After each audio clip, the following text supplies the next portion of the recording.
চিংড়ি মাছ এবং ইলিশ মাছের সবজি, যেটা চিংড়ি মাছ এবং ইলিশের সাথে খুব বেশি যায় এবং যার পুষ্টিগুণ খুব সমৃদ্ধ।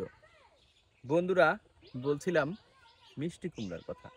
আজকে আমি আপনাদের দেখাবো একটি মিষ্টি কুমড়া ক্ষেত। আপনারা দেখুন যে এখানে কৃষক প্রায় 40% জমিতে মিষ্টি কুমড়ার চাষ করেছে।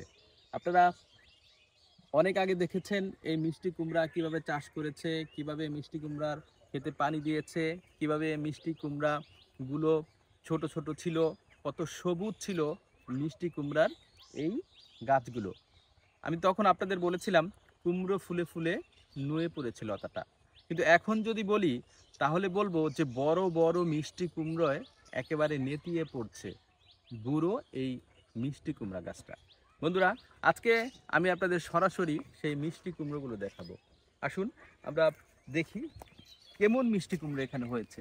আপনারা দেখুন, এই যে মিষ্টি কুমড়া, এই যে মিষ্টি কুমড়া, এই যে মিষ্টি কুমড়া। তারপর যদি বামে তাকান, বামেও অনেক মিষ্টি কুমড়া রয়েছে। এখানে মিষ্টি কুমড়া, তারপরে এদিকে রয়েছে মিষ্টি কুমড়া, এই যে এখানে মিষ্টি কুমড়া। আমরা যদি একটু দূরে তাকাই, আপনারা যদি দূরে দেখুন, দূরে একটু তাকিয়ে দেখুন যে সমস্ত ক্ষেত ভর্তি কিন্তু মিষ্টি কুমড়া। দেখতে খুবই সুন্দর লাগছে, খুবই সুন্দর, অসাধারণ, অস্থির একটা প্রাকৃতিক দৃশ্যের মধ্যে আমরা রয়েছি। এই মিষ্টি কুমড়াগুলো আমাদের পুষ্টির ঘাটতি যেভাবে পূরণ করে এবং আমাদের সৌন্দর্যকেও তেমনি বিকশিত করে। আমরা জানি যে মিষ্টি কুমড়ায় প্রচুর পরিমাণে পুষ্টি রয়েছে, যার কারণে মিষ্টি কুমড়া গ্রাম বাংলার মানুষের খুবই প্রিয় খাদ্য। আমরা যারা শহরে বসবাস করছি, আমাদের শহরে বসবাসকারী মানুষের ক্ষেত্রে মিষ্টি কুমড়াটা কিন্তু তারা ফালি করে খায়।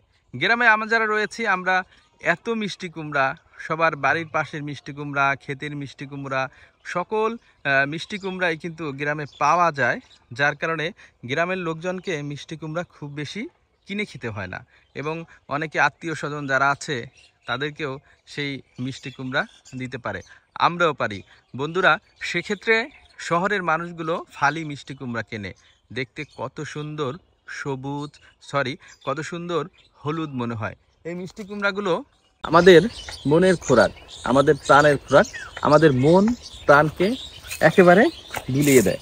এখন সূর্য অস্ত যাওয়া, আসরের নামাজ শেষ হয়ে গেছে, এখন রমজান মাস চলছে। বন্ধুরা, আর কিছুক্ষণ পরেই ইফতার শুরু হবে, মসজিদে মসজিদে আজান শুরু হবে। তো আজকে ইফতারে যেতে হবে মসজিদে। সে পর্যন্ত সকলে ভালো থাকুন, সকলের সুস্থতা কামনায় আজকের মতো এখানেই বিদায় নিচ্ছি। আসসালামু আলাইকুম ওয়া রাহমাতুল্লাহি ওয়া বারাকাতুহু।